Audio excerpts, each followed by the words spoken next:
Hi friends, బిడ్డకు తల్లి అవసరం ఎంత ఎక్కువగా ఉంటుందో మనకు తెలుసు.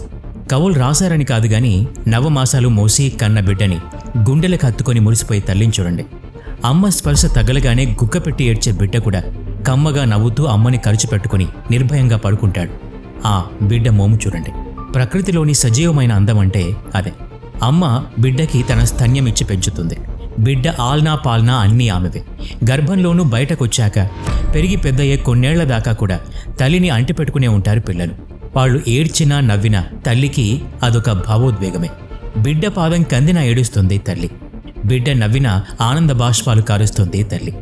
ఎవరిని తన బిడ్డ జోలికి రానీదు. తన కొంగుతోనే పెద్ద రక్షణ కవచం ఏర్పాటు చేస్తుంది.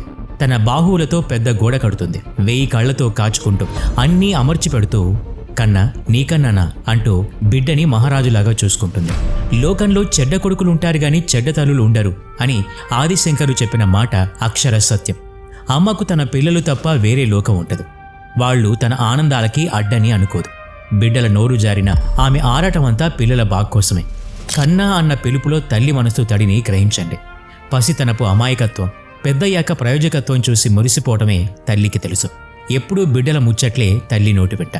తన గుండెలోని గుబుల్ను ఎప్పుడూ బయటపడినేదు తల్లి. లేమిలోనూ బిడ్డల పట్ల అంతులేని వాత్సల్యమే ఆమెకు. కుటుంబ బంధము అట్లే ఉన్నా కూడా బిడ్డల పట్ల మమకారమే ఎప్పుడూ తల్లికి. ఆ పేగు బంధం అంత దృఢంగా ఉంటుంది.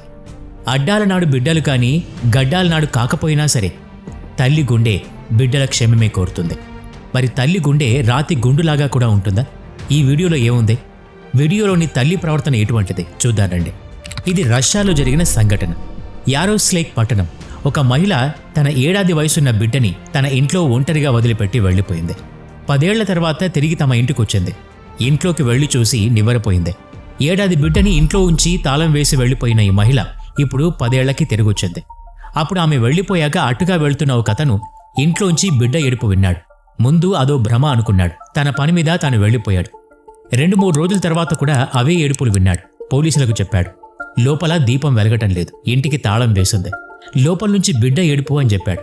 పోలీసులు వచ్చి తలుపులు తెరిచి చూస్తే హృదయ విదారకమైన దృశ్యం. దుమ్ము కొట్టుకుపోయిన నేల మీద మాసిన బట్టల్లో చుట్టూ ఉన్న ఆడబిడ్డ చలికి చిగురుటాకులా వణికిపోతూ ముడుచుకుపోయింది. 6 రోజుల నుండి ఏ ఆహారమూ లేకుండా ఆ పసిబిడ్డ అలాగే పడున్నట్టు తెలుసుకున్నారు. ఎవరూ లేకుండా ఉండటం సరే, 6 రోజులుగా ఖాళీ కడుపుతో 7 ఏళ్ల వయసు బిడ్డ బతికుండటం వాళ్లకి గొప్ప ఆశ్చర్యం కలిగించింది. వెంటనే హాస్పిటల్కి తీసుకెళ్లారా బిడ్డని. వైద్యులు ఇది గడ్డు పరిస్థితి అన్నారు. వైద్యం మొదలుపెట్టారు. పోలీసులు క్షుణ్ణంగా తమ పరిశోధన కొనసాగించారు. ఆ చిన్నారి పేరు లీజా ఛాయ అని కనిపెట్టారు. కానీ ఎంత ప్రయత్నం చేసినా పాప తల్లిదండ్రుల ఆచూకీ తెలియరాలేదు. బిడ్డ పరిస్థితి చూస్తే చాలా నాజూగ్గా ఉంది. ఆ హాస్పిటల్లోనే ఇనాలిక అనే ఒక మహిళ తన కొడుకుని వైద్యం కోసం తీసుకొచ్చింది. లీజా పరిస్థితిని ఒక నర్సు ద్వారా ఇనాలిక వింది. తల్లి మనసు కరిగిపోయింది. తన బిడ్డతో పాటు లీజా బాగోగులు కూడా తానే చూడసాగింది. వెంటనే వెళ్లి కొన్ని దుస్తులు, బొమ్మలు, భోజనం తీసుకొచ్చి పెట్టింది. ఒకరోజు లీజా హాస్పిటల్లో కనిపించలేదు. ఇనాలిక తల్లడిల్లిపోయింది. హాస్పిటల్ వాళ్ళని అడిగితే చెప్పారు ఆ బిడ్డని అనాథ శరణాలయానికి పంపించామని. ఆ కొద్ది రోజులకి ఇనాలికకి లీజాతో ఏదో అనుబంధం, పేగు బంధానికి మించిన ప్రేమానుబంధం ఏర్పడిపోయింది. వెంటనే అనాథాలయానికి వెళ్ళింది ఇనాలిక. చెయ్యాల్సిన అధికారిక విధులన్నీ పూర్తి చేసింది. అన్ని సూత్రాల ప్రకారం వ్యవహారం ముగించి లీజాని తన ఇంటికి తీసుకెళ్ళింది. తన కుమారుడితో సమంగా లీజాని సొంత కూతురులాగే పోషించింది. ఒక తల్లి బిడ్డకు చేసే అన్ని సపర్యలు ఆల్నా పాల్నా అన్నీ చేసింది.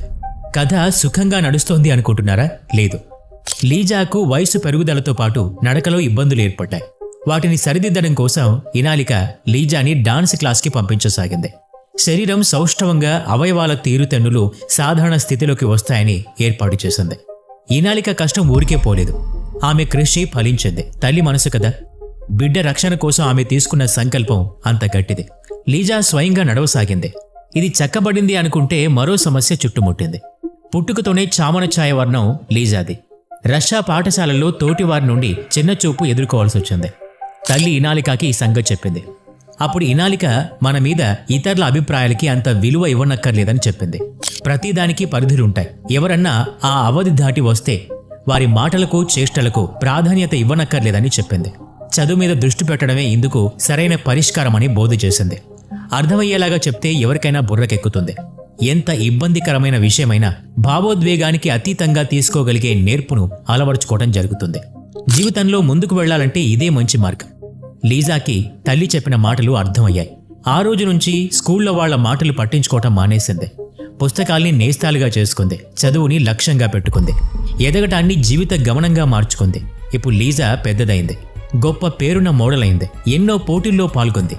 అది ఆమె ఆత్మానందం సాధించిన గెలుపు, ఆత్మవిశ్వాసం అందించిన విజయం. చిన్నప్పటి ఇబ్బందులన్నింటినీ వెనక్కి నెట్టి గెలిచి చూపించింది. పెద్ద పెద్ద కంపెనీలకు ప్రచారకర్తగా మారింది. 2 చేతులా సంపాదిస్తోంది. ఇప్పుడు తానొక సెలబ్రిటీ. ఈ చరిత్ర అంతా లీజా కన్నతల్లి చెవున పడింది. లీజా ప్రయాణం 7 ఏళ్ల వయసప్పటి ఇప్పటిదాకా సాధించిందంతా అసాధారణం కదా. ప్రపంచానికి తెలియకుండా ఉండదు. లీజా దాచిందీ లేదు. ఇప్పుడు లీజాని కన్న తల్లి కూతుర్ని చూడాలని ప్రయత్నాలు చేసింది. మాట్లాడడానికి ప్రయత్నం చేసింది. కానీ లీజాకి ఆమె ముఖం చూడ్డానికి కూడా మనసొప్పలేదు. అసలు తనని సంప్రదించే మార్గాల్ని మూసేసింది. లీజాకి తన కన్న తల్లి అంటే ఇనాలి కాని, తన ప్రాణం ఇనాలి కాని. అయితే నేటికి లీజాని వేధించే ప్రశ్న ఏమంటే, 7 ఏళ్ల వయసున్న చిన్న బిడ్డని ఆ కన్న తల్లి ఎందుకని అలాంటి దుర్భర వాతావరణంలో వదిలి వెళ్ళినట్టు తెలియదు. కారణమేమిటో తెలుసుకోవడానికి కన్న తల్లిని కలుసుకోవాలని అనుకోలేదు. తెలియకపోయినా తాను జీవించగలదు. ఇనాలిక లీజాల పరస్పర ప్రేమకు ఏ అడ్డు లేదు. మీరేమంటారు? తల్లి బిడ్డలు కలుసుకోవాలా? లీజా తన కన్న తల్లిని తన వద్దకు తెచ్చుకోవాలా? ఇన్నాళ్ల తన వ్యధని మర్చిపోవాలా? దిక్కు మొక్కు లేకుండా పడేసిపోయినా ఆమెని కన్న తల్లి కాబట్టి చేరదీసి బాగోగులు చూడాలా? ఏం చెయ్యాలంటారు? మీ అభిప్రాయం కామెంట్లో తెలియజేయండి. ఈ వీడియో నచ్చినట్లయితే లైక్ చేయండి, షేర్ చేయండి. ఇలాంటి మరిన్ని వీడియోస్ కోసం ఈ ఛానల్కి సబ్స్క్రైబ్ చేసుకొని బెల్ ఐకాన్ మీద క్లిక్ చేయండి. నెక్స్ట్ వీడియోలో మళ్ళీ కలుద్దాం. Thanks for watching.